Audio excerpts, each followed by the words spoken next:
Hello friends, welcome to your own channel how to. तो आज हम आपको कैंडल मैन्युफैक्चरिंग बिजनेस पे बताने वाले हैं कि आप इस बिज़नेस को कैसे स्टार्ट कर सकते हो, कैसे आपको रिसर्च करना है, कितना इन्वेस्टमेंट आपको इस बिज़नेस के अंदर करना पड़ेगा, कौन से रॉ मटेरियल्स आपको यूज़ करने पड़ेंगे, कितना एरिया और मैन पावर आपको चाहिए होगा इस बिज़नेस को चलाने के लिए, लाइसेंस कौन से इशू करने पड़ेंगे, कौन सी मशीन्स आपको चाहिएगी और क्या मार्केटिंग स्ट्रेटजी आपको यूज़ करनी पड़ेगी। तो ये सारी चीज़ें हम आपको इस वीडियो में बताने वाले हैं। आगे बढ़ने से पहले अगर आपने हमारे चैनल को सब्सक्राइब नहीं किया हो तो आप हमारे चैनल को सब्सक्राइब ज़रूर कर दीजिएगा, साथ ही में हिट द बेल आइकन। तो सबसे पहले हम आपको बता दें कि कैसे आप इस बिज़नेस की रिसर्च कर सकते हो। तो डिमांड सबसे पहली और इम्पॉर्टेंट चीज़ होती है कि जो बिज़नेस आप कर रहे हो क्या उस चीज़ की डिमांड है। तो अभी जैसे कि पहले अगर हम देखेंगे तो पहले इतनी ज़्यादा डिमांड नहीं थी, पहले सिर्फ नॉर्मल कैंडल की डिमांड हुआ करती थी क्योंकि लाइट्स नहीं होती थी तो उसमें यूज़ की जाती थी। लेकिन अब लाइट्स तो होती है तो फिर क्यों कैंडल की ज़रूरत है, क्योंकि आजकल जो दूसरी चीज़ें हैं लाइक डेकोरेशन का जो चीज़ है, जो एरा है वो बहुत ज़्यादा बढ़ चुका है। मतलब अगर आप कैफ़ेज़ में चले जाओ तो वहाँ पर आपको मिलेगी, चर्च में चले जाओ तो वहाँ पे आपको बहुत सारी कैंडल्स मिलेगी, फिर अगर आप किसी के घर में चले जाओ तो वहाँ पर एक डेकोरेशन के तौर पर, अच्छा दिखाने के तौर पर आपको बहुत सारी यूनिक टाइप की कैंडल्स मिलेगी जो शायद आपको किधर देखने नहीं मिले लेकिन आपको लोगों के घर पे ज़रूर देखने मिल जाएगी। तो ये सारी चीज़ें बहुत ज़्यादा आजकल चल रही है और उस वजह से जो कैंडल का बिजनेस है वो बहुत ज़्यादा अच्छा खासा चल रहा है, जिसमें प्रॉफिटेबिलिटी भी बहुत ही शानदार है। तो डिमांड आपको देख रही है कि किस टाइप की कैंडल ज़्यादा चल रही है, उसके बाद प्राइस आपको सेट करनी पड़ेगी, उसके बाद स्वॉट एनालिसिस आपको करना पड़ेगा कि कैंडल्स की स्ट्रेंथ क्या होगी, वीकनेस क्या होगी, कब आपको अपॉर्चुनिटी मिल सकती है, थ्रेट हो सकता है। तो ये सारी चीज़ें आपको एनालाइज करना है।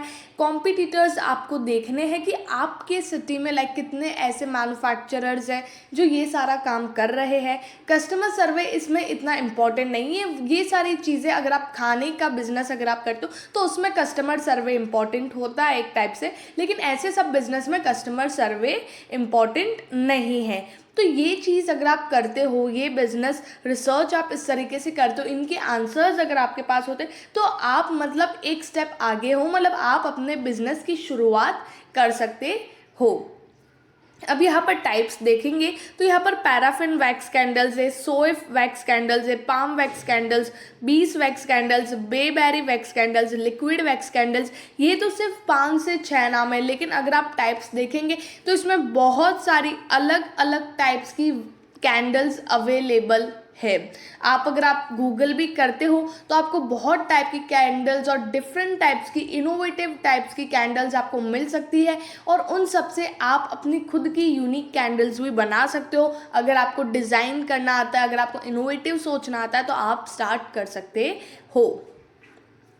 रॉ मटेरियल की बात करेंगे तो यहाँ पर आपको पैराफिन, जेल, सोय, बीस वैक्स और अदर वैक्स जिसका भी आप बना रहे हो वो वैक्स आपको चाहिए होगा, वीक्स चाहिए होगा, जार्स, टिन और other containers. But you have to keep in mind that you won't need containers if you are solely marketing pillar candles. अगर आप सिर्फ पिलर कैंडल्स बना रहे हो तो आपको कंटेनर्स की ज़रूरत नहीं है, लेकिन अगर आप कंटेनर्स वाली अगर बनाते हो तो उसमें आपको चाहिए होगा। अगर आप इसेंशियल ऑयल्स फॉर फ्रेगनेंस वो भी आपको डालने पड़ेंगे, कलरिंग एजेंट्स, फिर पैकेजिंग सप्लाईज और shipping cost of raw products in and finish products out. Okay, तो ये सारी चीज़ें आपको रॉ मटेरियल में चाहिए होगा, मतलब पैकेजिंग सप्लाईज तक आपको चाहिए होगा, उसके बाद तो शिपिंग कॉस्ट और वो सब है। तो ये सारे रॉ मटेरियल्स आपको चाहिए होंगे। अब आप कितना इनोवेटिव बनाते हो, कितना न्यू चीज़ लाते हो, ये आपके ऊपर डिपेंड करता है। मशीन्स की बात करेंगे तो यहाँ पर moulds, then furnace, dies, cooling belt और पैकेजिंग मशीन, ये मशीन्स आपको चाहिए होगी इस बिजनेस के अंदर। और इफ़ एनी अदर इक्विपमेंट अगर आपको यूज़ आता है तो वो भी आप एड ऑन कर सकते हो। ओके, अब यहाँ पर इन्वेस्टमेंट की बात करेंगे तो 4 लाख से 7 लाख रुपए जितना आपको इन्वेस्टमेंट इस बिज़नेस के अंदर करना पड़ेगा। और इन इन्वेस्टमेंट में क्या क्या इंक्लूड होता है, आपके licence cost, working capital, payment of salaries, then machine cost, raw material cost और अदर मिसलेनियस एक्सपेंस। तो ये सारा इन्वेस्टमेंट, ये सारे जो चीज़ें हैं वो आपके इन्वेस्टमेंट के अंदर इंक्लूड होता है, उस वजह से आपका इन्वेस्टमेंट इतना ज़्यादा है। बाकी एक तरह से अगर आप देखेंगे तो ये बिजनेस में ज़्यादा इन्वेस्टमेंट नहीं लग रहा है। हाँ, धीरे धीरे वर्किंग कैपिटल एड ऑन होगा तब आपका इन्वेस्टमेंट बढ़ेगा, बट एक स्टार्ट करने के लिए इतना इन्वेस्टमेंट नहीं लग रहा है। टारगेटेड कस्टमर्स देखेंगे तो यहाँ पर आपको बहुत सारे कस्टमर्स मिल सकते हैं, wholesalers, retailers, then malls, local shops, online, event handler, churches, showrooms. अब आपको यहाँ पर डिसाइड करना है कि कैसा प्रोडक्ट आपको कहाँ सेल करना है। अगर आप एक नॉर्मल कैंडल सेल कर रहे हो तो आप लोकल शॉप पे सेल कर सकते हो, लेकिन अगर आप एक जार वाली, टिन वाली, कंटेनर वाली एक यूनिक कैंडल सेल कर रहे हो तो आप लोकल शॉप पे नहीं कर सकते हो, ऑनलाइन आप कर सकते हो, वो आप शोरूम्स में कर सकते हो, मॉल्स में कर सकते हो। तो ये सारी जगह पे आप ऐसी चीज़ों को सप्लाई कर सकते हो। तो आपको टारगेटेड कस्टमर चूज़ करना है कि कैसा प्रोडक्ट आपको कहाँ पे सेल करना है। तो इस हिसाब से आपको क्लासिफाई करना है, अपने कस्टमर्स को डाइवर्सिफाई करना है। अब यहाँ पर मार्केटिंग स्ट्रैटेजी देखेंगे तो publicity, advertisement, digital marketing, then television marketing, in person marketing, direct marketing, email marketing. तो इस बिज़नेस के अंदर अगर आप डिजिटल मार्केटिंग यूज़ करते हो, क्योंकि बहुत सारे लोग हैं उनको वहीं से ये सारी न्यू चीज़ें पता पड़ती, ड्यू टू सोशल मीडिया के थ्रू उन्हें पता पड़ता है कि कौन सी चीज़ अभी हाल फिलहाल मार्केट में चल रही है, तो उनको उन्हीं के थ्रू पता चलता है। तो अगर आप वहाँ पे एड्स को थ्रो करते हो, अगर आप वहाँ पे मार्केटिंग करते हो तो अच्छा खासा इम्पैक्ट पड़ सकता है, आपकी सेल्स इंक्रीज होने के चांसेस यहाँ पर ज़्यादा है। मतलब अभी के एरा में यहाँ पे ज़्यादा सेल्स आपकी इंक्रीज हो सकती है। तो इस हिसाब से आपको मार्केटिंग स्ट्रैटेजी यूज़ करना है।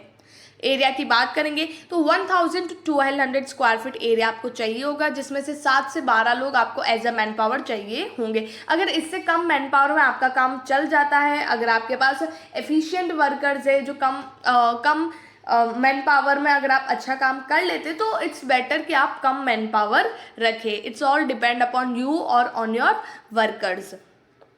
लाइसेंसेस की बात करें तो सबसे पहले आपको अपने बिजनेस को रजिस्टर करना पड़ेगा, एमएसएमई उद्योग आधार, ट्रेडमार्क एंड जीएसटी नंबर, और इफ़ एनी अदर लाइसेंस अगर आपको रिक्वायर हो तो आप वो भी इशू कर सकते हो।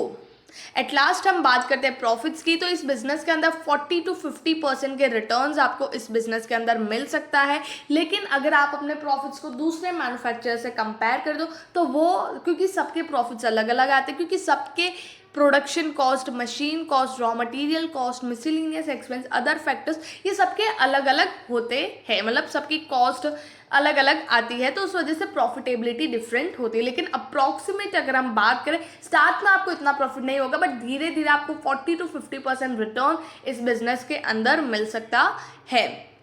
आई होप आपको कैंडल मैन्युफैक्चरिंग बिजनेस के बारे में सब कुछ समझ में आ गया होगा। अगर आपको वीडियो अच्छा लगा और ऐसे कंटेंट अगर आपको और चाहिए तो आप हमारे चैनल के साथ जुड़े रहिएगा बाय सब्सक्राइबिंग आवर चैनल, और साथ ही में लाइक, शेयर एंड कमेंट ज़रूर करिएगा। और अगर आपको कोई भी डाउट है तो आप हमें डायरेक्ट कमेंट सेक्शन में पूछ सकते हो या फिर आप हमें मेल भी कर सकते हो। Thank you.